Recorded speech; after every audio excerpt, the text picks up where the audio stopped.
Bonsoir, je vous retrouve pour cette nouvelle vidéo, la troisième vidéo d'analyse technique du mois d'avril. La semaine dernière, j'ai analysé Total et CNP Assurance que vous pouvez retrouver sur ma chaîne YouTube. C'est la deuxième vidéo la plus vue de l'année pour l'instant d'analyse technique.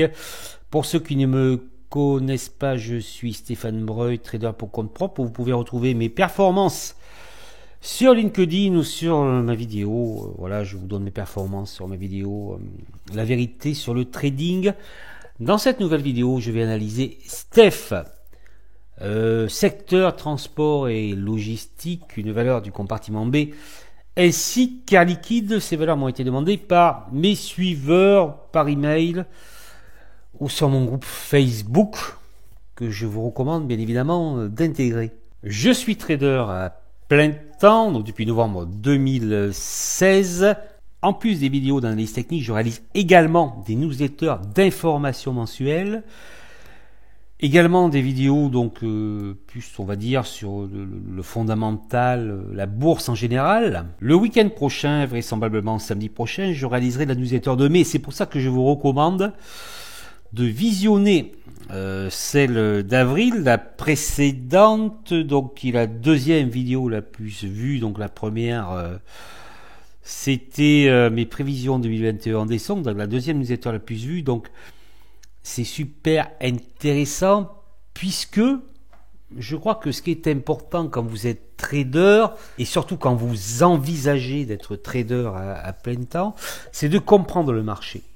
Parce qu'on vous dit, il faut suivre la tendance, le trend following. Oui, d'accord, c'est très bien. Mais il faut savoir si le marché, à un moment ou à un autre, est dangereux. D'accord, voilà. Ça, c'est pour moi, c'est très important. Il faut comprendre ce que fait le marché. C'est-à-dire que si le marché est irrationnel, il faut le comprendre. Parce que si vous ne le comprenez pas, vous allez avoir des problèmes. Voilà. Donc je vous raconte une anecdote. En 2018, donc j'ai réalisé une performance 2 fois supérieure à celle du CAC 40, donc 10% alors que lui a fait moins 10. Mais je gagnais beaucoup plus dans l'année. Je faisais une très belle année et j'ai été surpris par la correction du dernier trimestre. Voilà.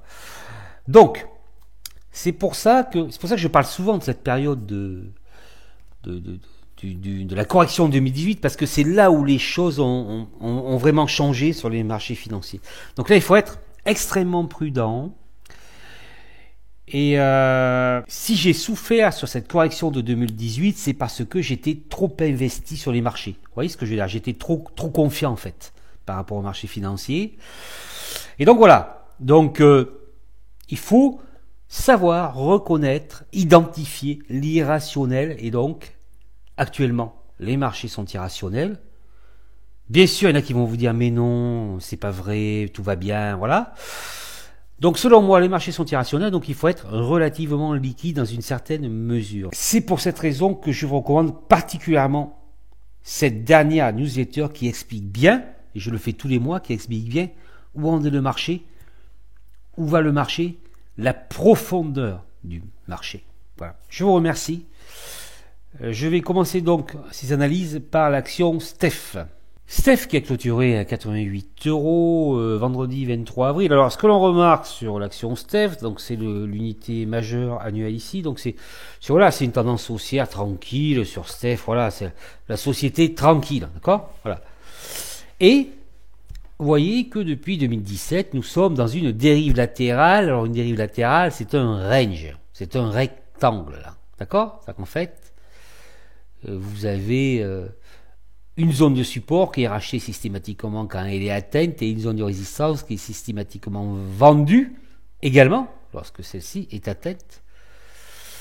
Nous voyons d'ailleurs ici voilà, le double top parfait sur 92 euros par rapport à 2019. Donc tendance haussière, mais actuellement nous voyons que depuis 2017 STEF est dans un range. Si l'on regarde au niveau mensuel, voilà, la petite oblique, le double top parfait. STEF a réintégré le Kumospan haussier, tendance haussière. Angle SSA ici, angle SSB ici, tendance haussière. On sort un petit peu du Kumo, et là, hop, on réintègre ce Kumo span. Et ce qui est important maintenant, c'est de sortir définitivement de ce Kumo span. Mais bien évidemment, pour, je dirais, reprendre une tendance haussière, il faut dépasser les anciens plus hauts de juin 2018. Donc là, il n'y a rien de gagné, parce que, vous voyez, il y a quand même un petit reflux. Donc voilà, c'est pas grand-chose, hein, par rapport au double top, au plus haut atteint en mars 2021. Donc rien ne garantit que Steph, en fait, sorte, pour le moment, définitivement du Kumo span et aille chercher les anciens plus hauts historiques.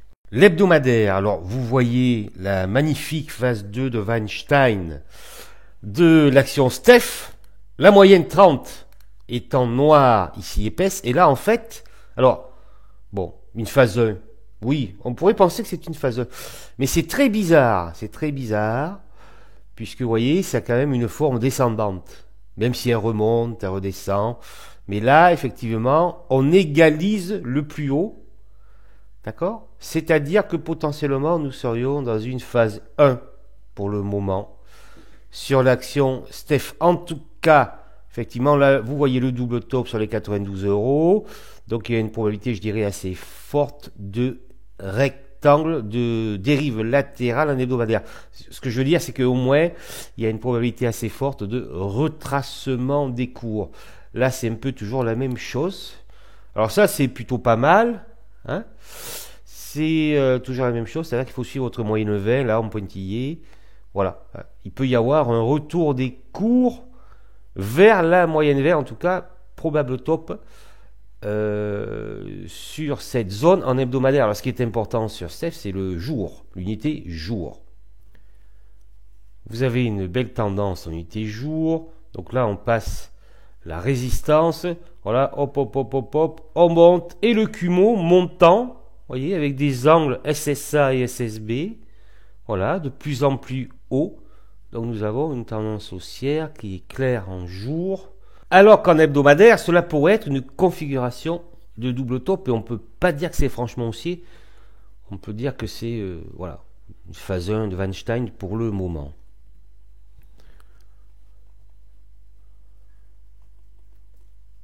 Alors là, je dirais consolidation. Si la consolidation se poursuit, eh ben, nous allons chercher le Kumo. Voilà, c'est toujours pareil, hein, le Kumo, le nuage qui va protéger, je dirais, la tendance. Hein.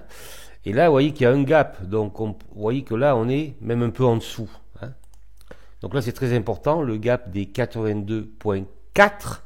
On pourrait peut-être, dans la probabilité où il y a une rupture légère du Kumo, revenir combler le gap des 82,4. En tout cas, le Kumo va protéger le titre Steph. Et bien sûr, ce qui va protéger aussi, c'est que vous avez clairement ici une zone de support.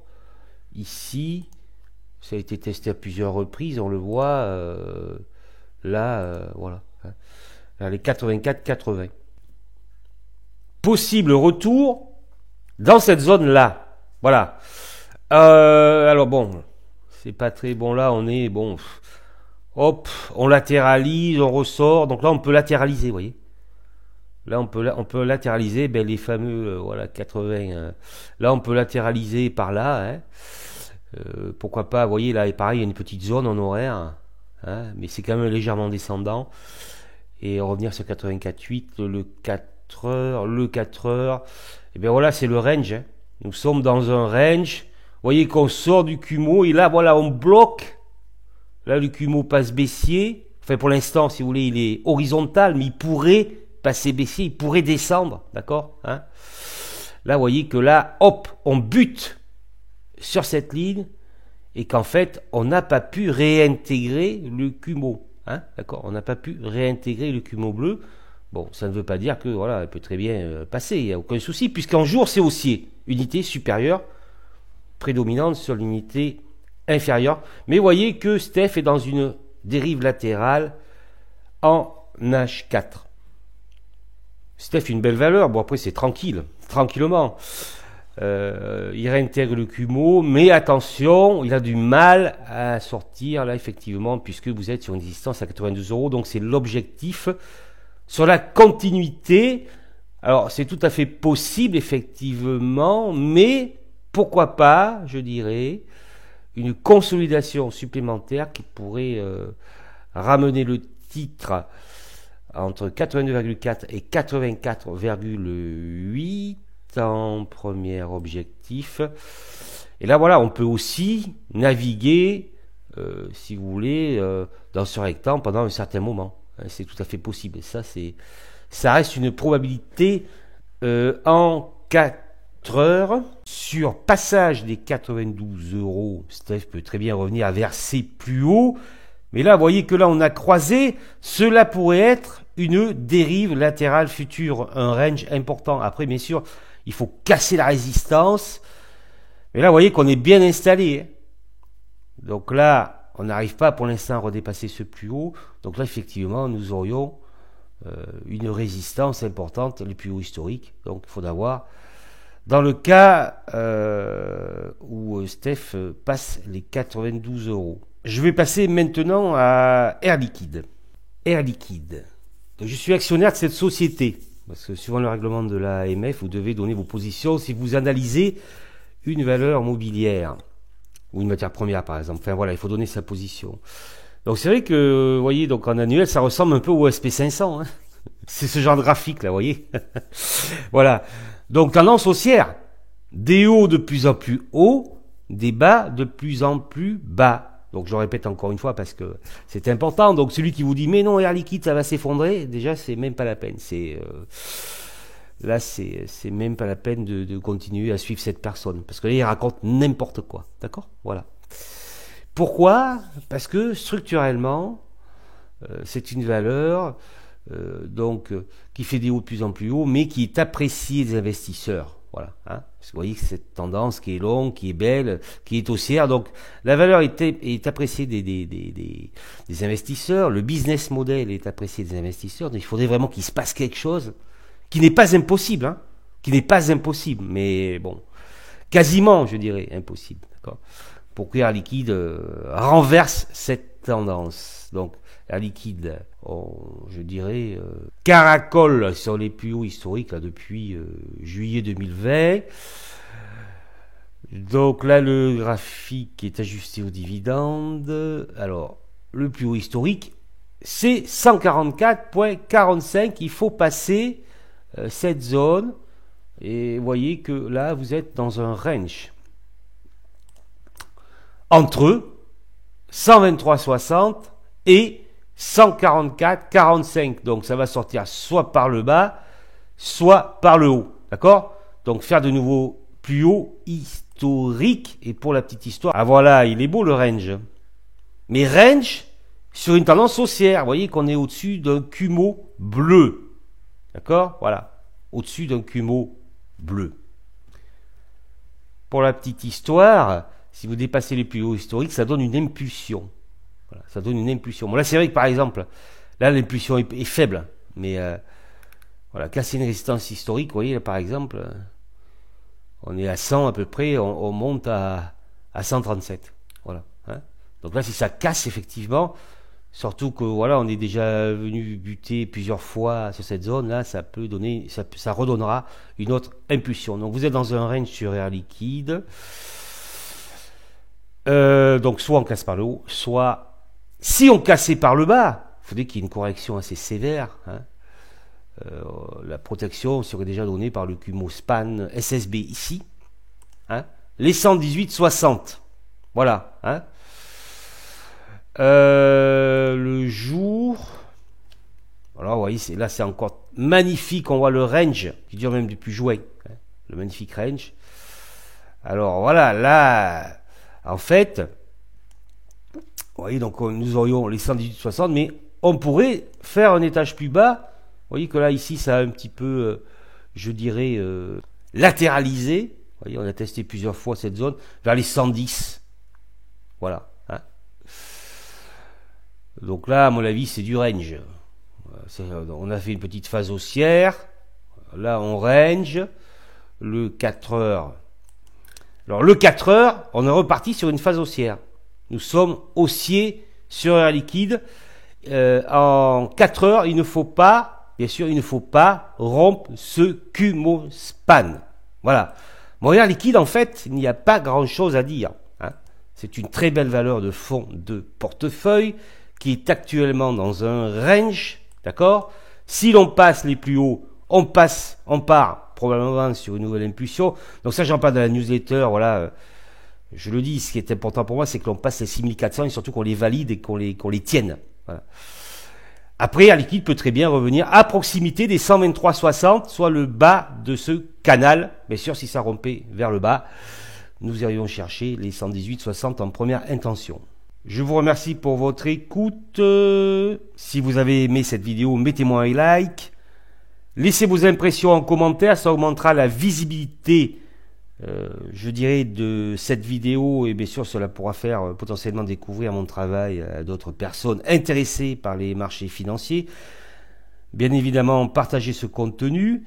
Et je vous donne rendez-vous la semaine prochaine. Probablement la semaine prochaine, je réaliserai la newsletter de mai. Ça va être très important. Et bien sûr, je vous la recommande très chaleureusement.